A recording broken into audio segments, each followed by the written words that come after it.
This lesson deals with supplemental problem 15.4. You can find this problem in the ECE202 ebook in the chapter 15 supplemental problems on page 5. Given this transformer circuit with a turns ratio of 4:1 and a load here that's 64 plus J48 and a source impedance that's 4 minus J7. Again, this has been evaluated at a particular frequency. This looks capacitive and this looks inductive.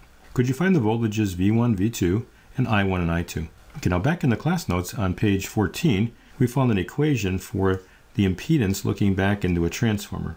Call that Z equivalent. That's equal to the load that's here divided by the turns ratio squared, in this case 4. That gives me 16 here, which gives me 4 plus J3. So the current coming in here, which is also the current coming out of the source, is going to be the voltage source here, which is 24 at angle 0, divided by the total impedance around this loop, which is going to be 4 minus J7 plus Z equivalent. And that's shown right over here. So we add these together, we get 8, and they get a minus J4. Put this in polar form, magnitude a little bigger than 8, angle in the fourth quadrant, but less than 45 degrees in magnitude because this is shorter than this. So minus 26.6 seems reasonable. Ratio of these two is 2.68, and then the angle of the numerator minus the angle of the denominator. So I got the current I1.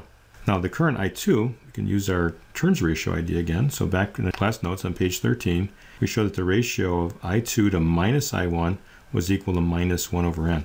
And that formula is based upon the currents leaving or both entering. So if I turn this around, put it in this direction, it becomes a minus. And that's what I did here on the equation. So n is equal to 4. I want to have a value here, so I'm just going to divide that by 4. Angle stays the same. The voltage V2 I can get by taking the current and multiplying it by the impedance.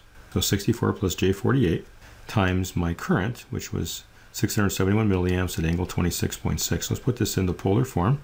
Magnitude is going to be a little bigger than either of these, so 80. And angle's in the first quadrant, but less than 45 degrees because this is shorter than this. So 36.9. Multiply the two, I get 53.68, and add the two angles, I get 63.5, and the units are volts.